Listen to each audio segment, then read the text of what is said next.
Hello guys, मैं मोहम्मद अकरम अंसारी। स्वागत है आप सबका एक बार फिर से मेरे YouTube channel electrical execution guide में। और जैसा कि आप ये देख रहे हैं कि हमने एक चूना मार्किंग की हुई है और ये बिटवीन दो पाइल के बीच में हो रहा है। तो जो हमारा ये पाइलिंग है, ये रो है, एक रो एक हमारे लेफ़्ट हैंड पे है, दूसरी रो हमारे राइट हैंड पे। इस तरीके से इसके बीच में ये हमने डीसी ट्रेंच की केबल लेके जानी है। डीसी के लिए केबल्स के लिए ट्रेंच करनी है। इसके लिए हमें अंडरग्राउंड केबल्स ले करना होती हैं। तो जो हमारी फील्ड में एससीबी लगी रहती हैं, वहाँ तक ये केबल जाती हैं। तो जैसा कि आप ये देख रहे हैं कि ये हमारा आईसीआर है। इसे यहाँ पे हमारा इन्वर्टर स्टेशन रूम बनेगा, जहाँ पे हमारे इन्वर्टर को रखा जाएगा और यहाँ पे हमारा आईडीटी आएगा, inverter duty transformer, switch gear आएगा। तो बेसिकली फील्ड जैसे ये आप देख रहे हैं इस साइड में, ये हमारा पूरा एरे यार्ड एरिया होता है।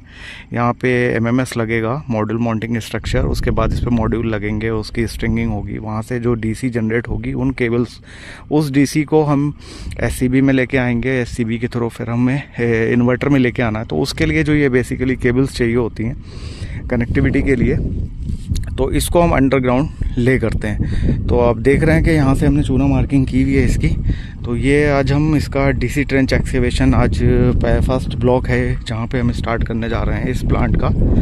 तो मैंने सोचा कि आप लोगों को एक छोटा सा आइडिया दे देता हूँ कि किस तरीके से हम लोग इसका डीसी ट्रेंच को एक्सकेवेट करते हैं। तो सबसे पहले हमें ड्राइंग देखनी पड़ती है, वो कौन सी रो में हमारी ट्रेंचेस आ रही हैं। तो उसके हिसाब से फिर हमने ऐसे चूना मार्क कर लिया, इसको लाइन डोरी की हेल्प से सीधा स्ट्रेट कर दिया। जो सेक्शन है हमारा, जो हमने देखा यहाँ पे कितना क्या सेक्शन लिया जा रहा है, तो उस सेक्शन के हिसाब से हमने इसकी विड्थ को कर दिया है मार्क। और वहाँ पे आप देखेंगे तो जहाँ से ये डाइवर्ट हो रही है उस जगह पे आप देखेंगे जेसीबी वगैरह को लगा के रखा हुआ है। तो सेम वैसे ही उस साइड भी चूना मार्किंग की हुई है, यानी कि हमने अपनी ट्रेंच की मार्किंग कर दी है कि किस तरीके से, किस रो में और किस वर्टिकल कॉलम्स के बीच में से ये ट्रेंच को हमें जाना है लेके। तो यहाँ पे अभी हम लोग ये पूजा वगैरह का अरेंजमेंट कर रहे हैं, जो कॉन्ट्रैक्टर हैं। और फिर ये इधर जेसीबी है जिससे एक्सकेवेशन होगा। तो इधर भी देखेंगे आप, तो ये ट्रेंच इस तरीके से आगे जानी है जिसमें बीच बीच में एससीबीज लगनी है। तो ये बेसिकली इसलिए किया जाता है क्योंकि अभी आप जैसे इस साइड में देखेंगे तो आपको पता नहीं लग पाएगा कि हमारी ट्रेंचेस कौन से जगह पे है। सब कॉमन सा एक सा दिखता है। तो इसका बेस्ट जो तरीका होता है कि किस तरीके से हम आइडेंटिफाई करें कि हमारी जो ट्रेंच आ रही है वो कौन सी रो में आ रही है, और वर्टिकली अगर बोले तो इस तरीके से कौन से कॉलम के बीच में से जा रही है। तो उसके लिए हम क्या करते हैं, जो टेबल्स होती हैं उनको काउंट करते हैं कि कौन से टेबल के बीच में दिखा रहा है। तो जैसे ये दूर तक आप देख रहे हैं ना पाइलिंग, तो इसके बीच बीच में हमारी इसके पार्ट्स रहते हैं जिसको हम बोलते हैं, एक सेट होता है, उस सेट को हम बोलते हैं एक टेबल।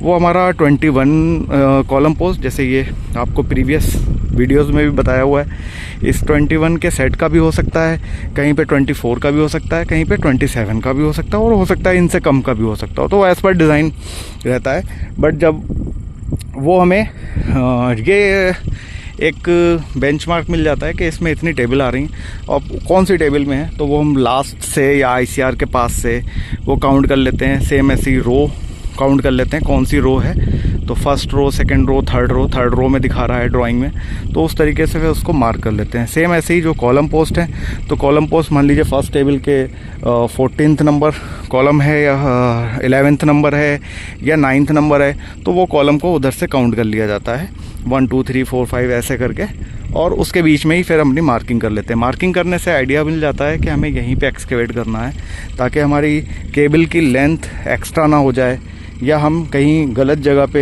एक्सकेवेट ना कर दें, क्योंकि फ्यूचर में भी उन्हीं ड्राइंग के बिहाफ पे ही हमें आगे कभी भी इसको रिप्लेस करना है या इसको कभी कोई फॉल्ट है उसको देखना है, तो उस टाइम पे भी हमें एक्सकेवेट करके देखना है। तो हमें पता नहीं रहना चाहिए। और रूट मार्कर जो देने हैं वो बेसिकली हम अपनी ट्रेंच पे ही दें। तो उसका लिए क्या रहता है, जब बंद हो जाने के बाद तो सब लैंड एक सी हो जाती है, 1 साल बाद, 2 साल बाद, 3 साल बाद, कुछ पता नहीं रहता है। तो रूट मार्कर भी हमारी ट्रेंच के ऊपर रहे। तो जब ट्रेंच कैसे मिलेगी हमको, वो तभी मिल पाएगी जब हम इसको एग्जैक्ट ड्राइंग के हिसाब से इसको एक्सकेवेट करेंगे और यहीं पे केबल लेइंग करेंगे। तो इस तरीके से ये हमारी आइडेंटिफिकेशन हो जाती है। और सेम ऐसे ही 1 बाय 1 इसमें SCBs आती जाएंगी और ये ट्रेंचेस जो हैं अपने आगे भी उस साइड जाएंगी, उधर भी जाएंगी, पीछे जो हमारा ब्लॉक है उस साइड भी जाएंगी। यहाँ पे बीच में एक TL लाइन भी जा रही है, तो बीच में काफ़ी सारा गैप है TL के क्लियरेंस के लिए।